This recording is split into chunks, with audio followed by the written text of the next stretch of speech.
What's going on, YouTube? It's the Dread Pirate once again. We're going to do something a little bit different today.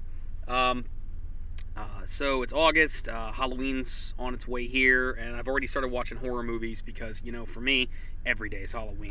I love horror movies. I love a good scare. And what I really love is I love those little dollar DVD bundle packs that you can get at the have a big collection of low budget horror movies on just like a ton, like 15, 20 movies on a couple DVDs and whatnot, and they come in those little packs. I'm a big fan of the full moon movies, and a lot of them come in those little packs, and it's they're a lot of fun to buy and watch, and it's you never know what you're gonna get. You might get total crap, you might get a little diamond in the rough, you might just get a fun little low budget slasher. So I've collected a bunch of these in my time, and I wanted to talk to you about one of them, which is, in my personal opinion, this movie is the strangest horror movie I have ever seen. And it's not strange in the sense that a bunch of weird shit happens in it. It's strange in that I don't know what the purpose of this movie is. I don't understand this movie. I got this off of a little, I think it's a 15 horror pack. There's a bunch of things on it too. There's Howling 4, the original Nightmare, The Nurse. There's a bunch of other things there too, which I might go into at some of the time. Killer is really fun. But it's a bunch on this particular pack. But the strangest one for me is this movie called The Familiar. So, plot of the movie. I don't want to spoil too much here, but there's not really much to spoil. But I need to give you a basic plot outline. But basically, plot of the movie is we follow a man named Sam. Sam appears to be a Texan, and from what we find out about Sam is that he is a former preacher turned gunsmith. It's pretty obvious the guy's a good old boy, and but apparently he's a former preacher.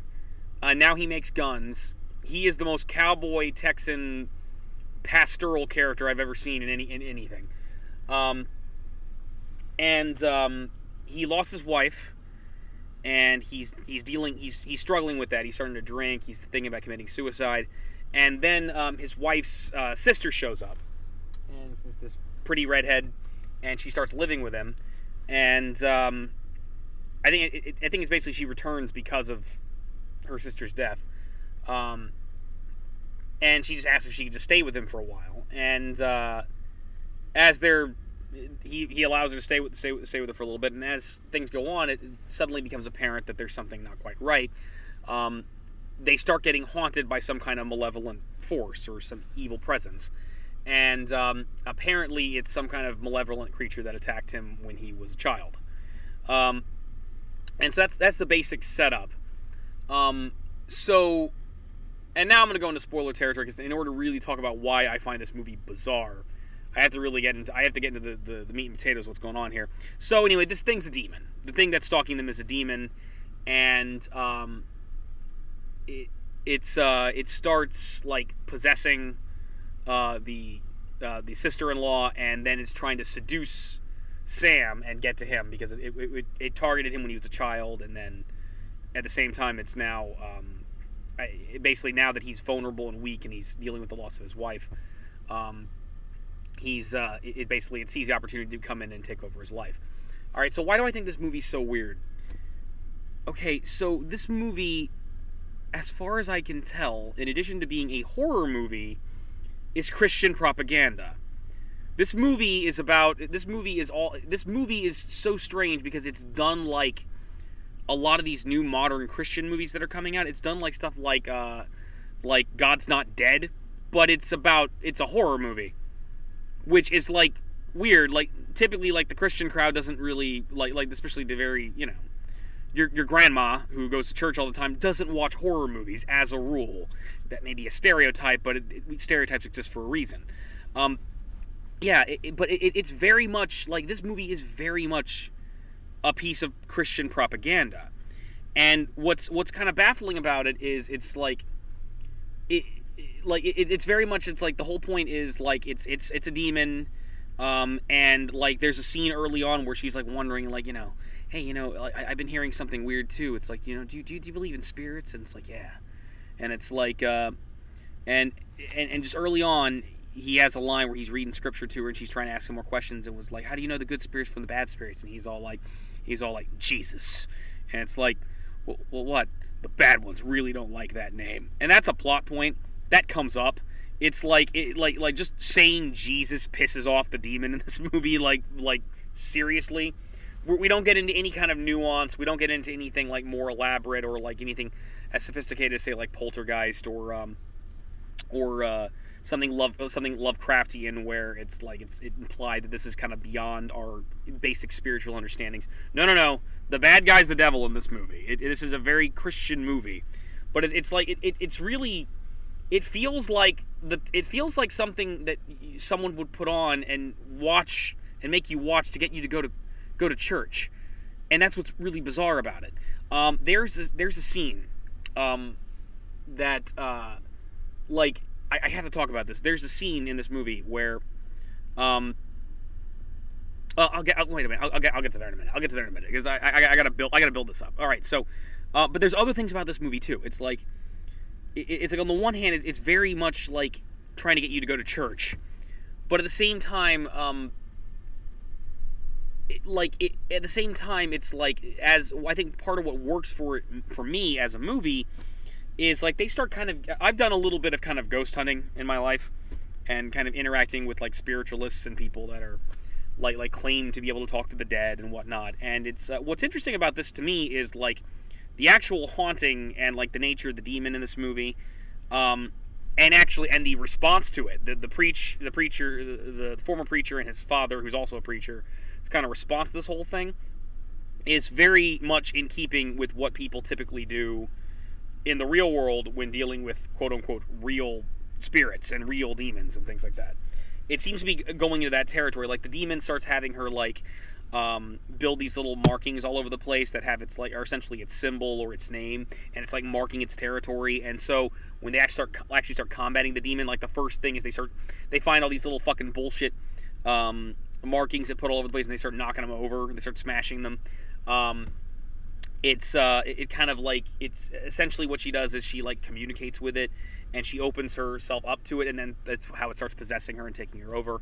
It's like a lot of the advice on what to do in this seems kind of congruent with what people actually do when they allegedly have a supernatural encounter. And it was very interesting. I've hung out with a lot of people that are into like Santeria and things like that, and like a lot of like the purification rituals. This was very much kind of a sort of Baptist or Middle America Christian response, not Catholic specifically, like maybe Presbyterian. For those that believe in this stuff, it felt like it was more kind of reacting to that and very in line with that.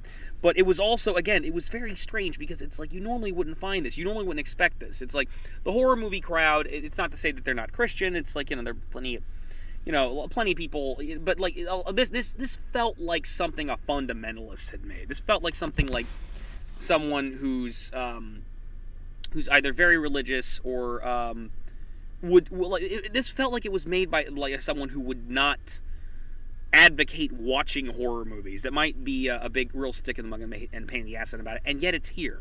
This movie is actually it's coming from a very Christian place. It's coming from a very Christian place, and yet it actually went out of its way to do a pretty decent story, and a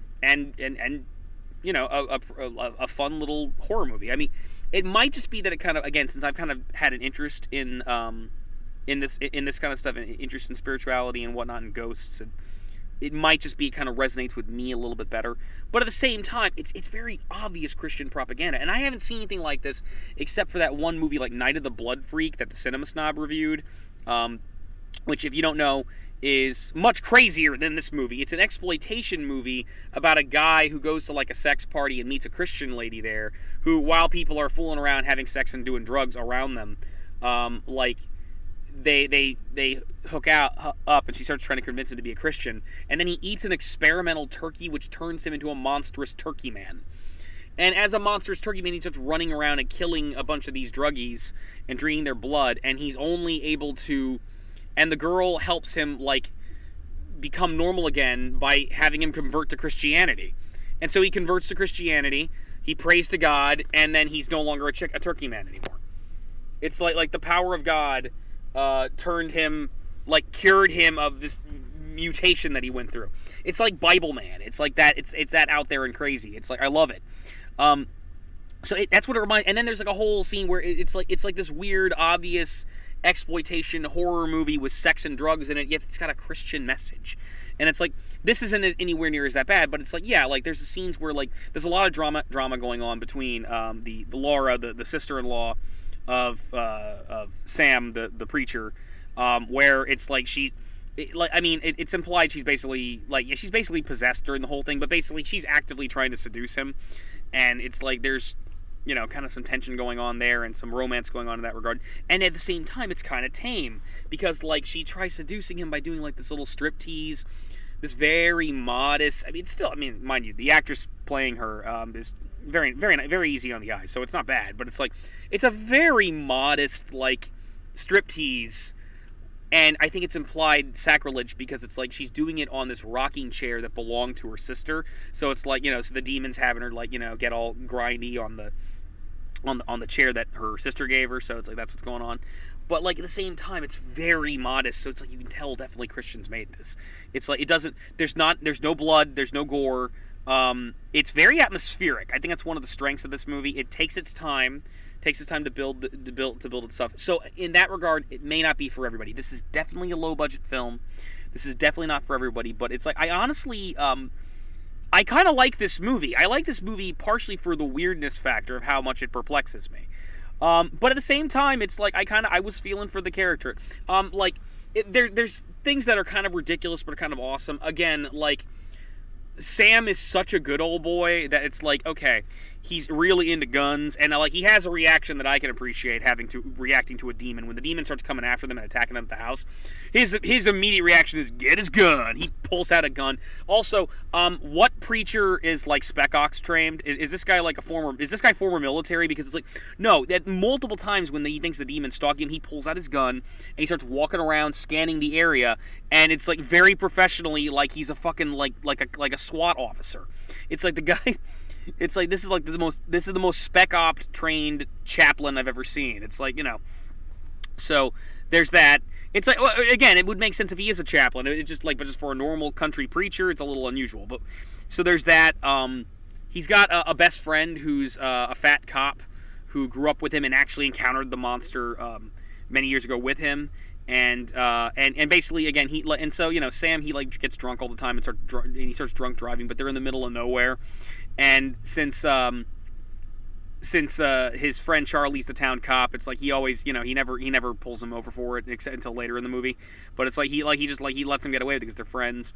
But he's a really good friend character that takes I really liked Charlie. Charlie was just a really good concerned friend that like really was coming around trying to knock some sense into his friend's head about what's going on. It's again, I'm not getting into my own personal religious beliefs. I don't consider. I guess technically I'm agnostic. I don't like calling myself agnostic. I consider myself a Christian, but at the same time, I have a lot of atheist friends. I see where atheists are coming from, and I don't really. And I also believe in evolution, which is apparently, I'm going to hell for that. I don't, to quote Joss Whedon, I don't believe in the sky bully. I believe my God is a God of love and is perfectly accepting of people. There's nothing wrong with questioning him or questioning just the world around us. My belief is God gave us this little brain in between our ears to actually use, to think, so we should use it. But I guess I would qualify as agnostic, but I don't feel comfortable calling myself an agnostic. So, again, this was the type of thing that would normally not appeal to me. I can definitely, if you're an atheist, and if you don't like, or if I could definitely recommend. I could definitely not recommend this to people who would get easily offended by a lot of Christian themes in a movie, or who would see this just for the propaganda that it is, and it is there. But if you can let that go, if you can take, or if you just want to poke fun at it, it might be worth a try. But it's like, anyway, the point is, I was feeling for the characters. It's like, right, yeah, they had me praying Jesus right by the end too. It's like the end, they all band together, they kick the demon out of the girl, they save her. and it's a happy ending. It's like, so I was able to. I really enjoyed this movie. It's not for everybody. This is not the greatest film in the world, but it's an odd little curiosity that you might get something out of. It's a very slow. It's very narrative driven, and so, but it's got some good atmosphere to it. It's a fun little low budget horror movie with an unusual Christian theme to it. And okay, now I want to get to the scene I want to talk about. So like the reason I needed to talk to you about this movie is like, and just I want to hammer home how much this is so much Christian propaganda.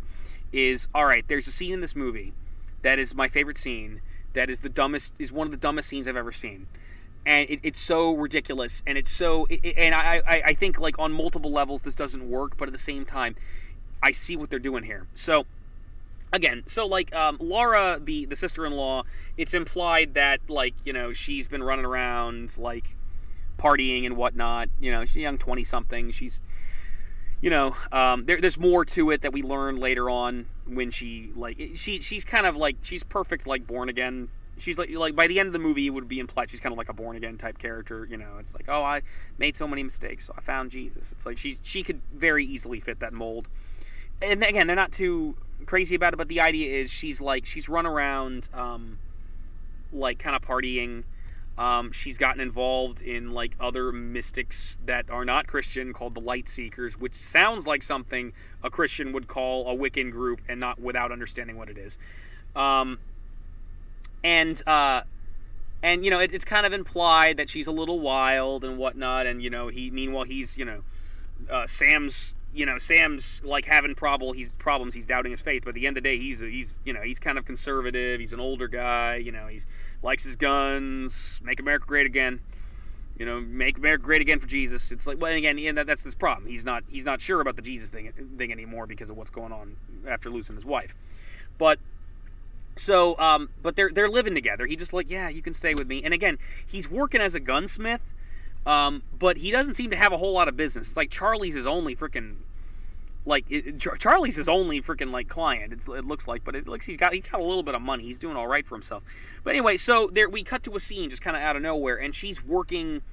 She's on like Laura's on a ladder doing housework for him. There's no context for this. There's no explanation of why like him asking her to do this. It's just she's just doing it. She's up on the She's on the ladder, and she's basically cleaning out his gutters and cleaning all the leaves out of his gutters. Now, mind you, she'd had, like, the demon has, like, been fucking with both of them a little bit, like, at this point. It's been kind of, like, showing up, and they've been hearing it, and it's been screwing with both Sam and Laura separately. And in Laura's case, it just kind of, like, appeared to be just, like, it appears like a ghost or, like, a supernatural creature. It's kind of, like, whispering in her ear and things like that. It's not really doing anything really evil or scary. At least not that she can remember just yet. But anyway, so she's curious about it. She's like, what is this? Is this thing real? What's going on? So anyway, she's cleaning out the gutters, and there's one part of the gutters that like the leaves are way too far out for her to reach, and so she's trying to reach it, but she can't, and she gives this big frowny face, and then all of a sudden a wind comes away and blows the leaves away. And then she smiles, and then we cut. Okay, so this fucking scene. All right, so what that was supposed to be was the demon was blowing the leaves away for her, because the demon's trying to get on her good side and say, "Hey, no, I'm not bad. I'm cool. I'm nice. Hey, why don't you just let me live in this Raggedy Ann doll?" And that's another movie, but it's like, why don't you just invite me in your life so bad things will happen? It was like, because they're not going to happen. You know, it's trying to. It's like, and everything about it. It's like she's doing chores. She's kind of a young girl. He doesn't really approve of her lifestyle. You know, she's like a teenager. She's not really a teenager, but she acts like one. And and she's doing chores, and she doesn't want to do her chores, and she has that frown, which is like perfect. Like, I can't reach this. This is hard. I don't want to be doing this. And then but the demon makes the leaves go away, so that way, see, it's not really bad because it's helping you with your chores. And see, and I just hear the preacher behind this. It's like, see, that's what evil does. That's what evil does. Evil pretends it's helping you. It pretends it's on your side. It seems like it's nice, but that's how the devil gets you. That's how the devil sneaks into your life. It's just like so a fundamentalist wrote this, and it's like and like that, because in their head, that's how you reach the kids. That's how you reach them, because it's like yeah, the devil's gonna try to tempt you with helping you with your chores. It's just like, and getting your chores done faster, because it's just so done from a Christian mindset. But my other favorite thing about the scene Is it stupid? Because it's like there's no proof that like okay, we've seen weird shit happen up until this point, so we know there's something weird going on. We've seen like shadows run around and like fuck with the two of them, so we know that there's a monster. We know there's a monster. We don't necessarily know it's a demon yet. I think they've talked about it. They've talked about it. They've kind of hinted out that it's a demon at this point, or it's like if nothing else, Sam is has a Christian upbringing, and their concern is that it's like you got good spirits and bad spirits, and it's like he's and the bad spirits are of the devil. They are of the Satan. They are not like they're nothing more complex than that. It's just that it's very Judeo-Christian. But the thing is, though, it's like when you're doing a movie, it's a visual medium. It's a visual storytelling. So you're supposed to like you need to do something to show that it actually is a demon. Just the wind blew the leaves away. So I know the movie wants to tell me that the demon blew the leaves away, but it's like, but wind is a naturally occurring phenomenon that occurs all over the fucking planet. So how do we know? Like, I know the movie's trying to tell me the demon did that, but it's like, it's very, like, the movie's kind of like, but at the same time, it's like there's nothing happening in the scene to suggest that a demon did that. It could be just she got lucky and the wind blew and it blew the leaves away. It's a coincidence. It's a fucking coincidence. It's like, I know the movie's gonna say it's not. No, the demon did that, but it's like it might as well be a fucking coincidence. The wind just blew the damn leaves away. It's just like, no, you got to do something. You got to have like something like a whisper or something, or like show a monster or something like that. Come on, movie.